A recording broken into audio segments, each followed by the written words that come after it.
ابو جہل کون تھا اور اس کی موت کیسے ہوئی اور کس نے اس کا قتل کیا اور کس جنگ میں اس کا قتل ہوا، ان تمام سوالات کے جواب قرآن و حدیث کی روشنی میں جانیے۔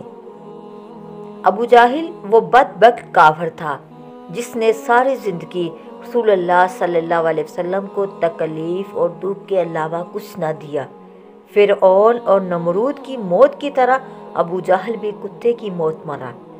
حضرت عبد الرحمن بن عوف رضی اللہ تعالیٰ عنہ سے مروی ہے کہ جب جنگ بدر کا میدان لگا ہوا تھا کہ معاذ اور معوذ رضی اللہ تعالیٰ عنہم میرے پاس آئے۔ انہوں نے مجھ سے دریافت کیا کہ چاچا جان، ان لوگوں میں سے ابو جہل کون ہے؟ میں نے ہاتھ کا اشارہ کرتے ہوئے ان کو بتایا کہ وہ ابو جہل ہے۔ انہوں نے کہا کہ چاچا جان، اس ظالم نے ہمارے نبی کریم صلی اللہ علیہ وسلم کو بہت ہی دکھ اور تکالیف پہنچائی، اس لیے ہم ابو جہل کو نہیں چھوڑیں گے۔ عبد الرحمن بن عوف رضی اللہ تعالیٰ عنہ فرماتے ہیں کہ یوں ہی میں نے ان بچوں کو ابو جہل کا بتایا تو وہ بچے بجلی کی رفتار کے ساتھ ابو جہل کی طرف بھاگے۔ انہوں نے ابو جہل پر ایک زوردار ضرب لگائی۔ ان کی پہلی ہی ضرب سے ابو جہل اونٹ سے گر گئے۔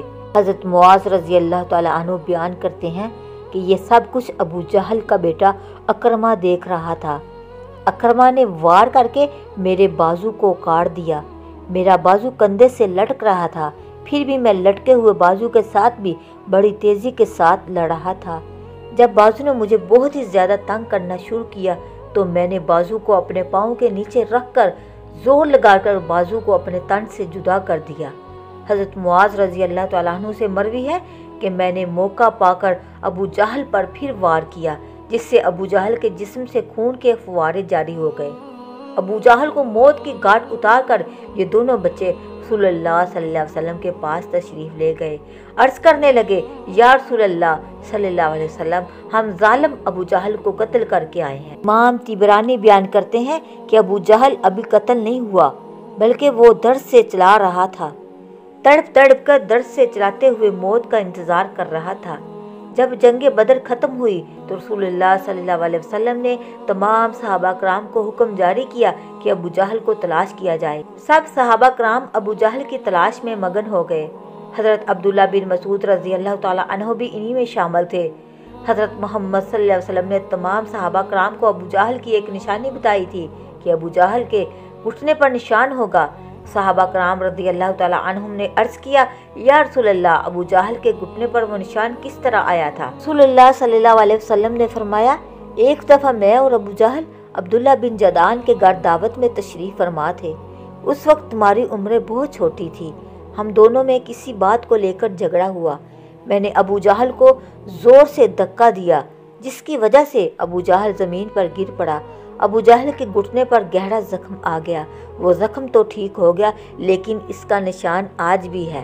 ناظرین، دوسرا قول یہ بیان کیا جاتا ہے کہ حضرت عبداللہ بن مسعود رضی اللہ تعالیٰ عنہ نے بیان کیا ہے کہ میں نے ابو جہل سے کہا کہ تیرا قاتل میں ہوں۔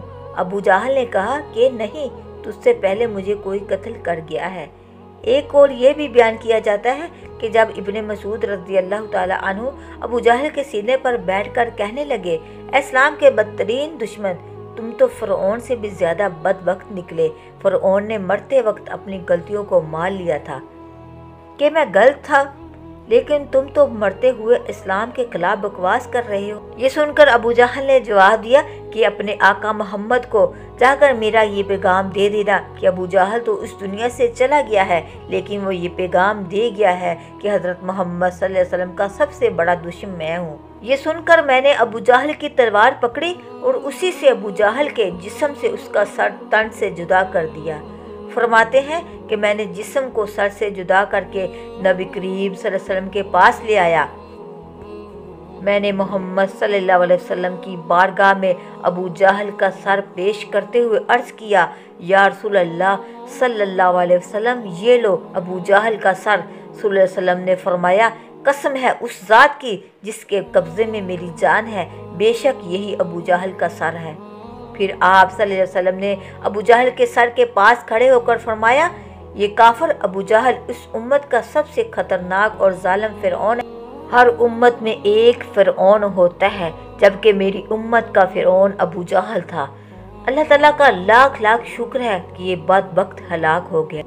ناظرین، رسول اللہ صلی اللہ علیہ وسلم کے فرمانے پر ابو جہل کی لاش سر اور قریش کے 24 سرداروں کو ایک کنویں میں پھینک دیا گیا۔ اس کے بعد رسول اللہ صلی اللہ علیہ وسلم 3 دن میدان بدر میں رہے۔ جاتے ہوئے اسی کنویں پر بھی گئے تھے جہاں کفار مکہ کی لاشیں پھینکی گئی تھی۔ آقا دو جہان محمد صلی اللہ علیہ وسلم نے کنویں پر کھڑے ہو کر قتل ہونے والوں کو یہ فرمایا، اے کنویں میں پھینکی گئی لاشوں، کیا تم نے اللہ کے وعدے کو پورا ہوتے ہوئے پا لیا؟ اللہ تعالیٰ کا وعدہ سچا ثابت ہو گیا۔ حضرت انس رضی اللہ تعالیٰ عنہ سے مروی ہے کہ رسول اللہ صلی اللہ علیہ وسلم نے آدھی رات کے وقت یہ تمام لاشوں کے نام لے کر فرمایا، اے ابو جہل بن ہشام، اے عتبہ بن ربی۔ اس طرح نبی کریم صلی اللہ علیہ وسلم نے سب کنویں میں پھینکی گئی لاشوں کے نام لیتے ہوئے فرمایا کہ کیا تم نے رب کائنات کا وعدہ پورا ہوتے ہوئے دیکھا؟ کیا تم نے اپنے خداؤں کو بتوں کا وعدہ سچا پایا؟ میرے خدا نے جو مجھ سے وعدہ کیا تھا وہ سچ ثابت ہو گیا۔ اس پر صحابہ کرام نے پوچھا، یا رسول اللہ صلی اللہ علیہ وسلم، آپ لاشوں سے باتیں کر رہے تھے؟ نبی کریم صلی اللہ علیہ وسلم نے فرمایا کہ جو باتیں میں ان سے کر رہا تھا تم ان لاشوں سے زیادہ نہیں سنتے ہو، بس یہ لاشیں بول نہیں سکتی، سب کچھ سن رہی ہیں۔ امام طبرانی لیتے ہیں کہ محمد بن اسحاق بیان کرتے ہیں کہ بعض علماء کرام نے یہ بات بیان کرتے ہوئے کہا کہ تم لوگوں نے مجھ سے دشمنی کی، بلکہ دوسرے لوگوں نے مجھ سے دوستی کی۔ تم نے مجھ کو میرے ہی شہر سے نکال دیا، دوسرے لوگوں نے مجھ کو اپنے شہر میں پناہ دی۔ تم لوگ مجھے جھوٹا کہتے ہو، دوسرے مجھے سچا اور آخری نبی کہا۔ تم لوگوں نے مجھ کو بے شمار تکالیف دی، لیکن دوسرے لوگ مجھے تمام پریشانیوں میں شریک کرتے رہے۔ اس کے بعد صلی اللہ علیہ وسلم نے فرمایا کہ میں نے اپنے رب کائنات کے وعدے کو سچا پایا۔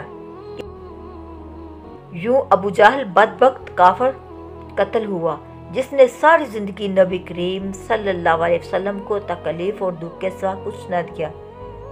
اللہ تعالیٰ سے دعا ہے کہ اللہ تعالیٰ ہم سب مسلمانوں کو عقیدہ توحید صراط المستقیم پر چلنے کی توفیق عطا فرمائے۔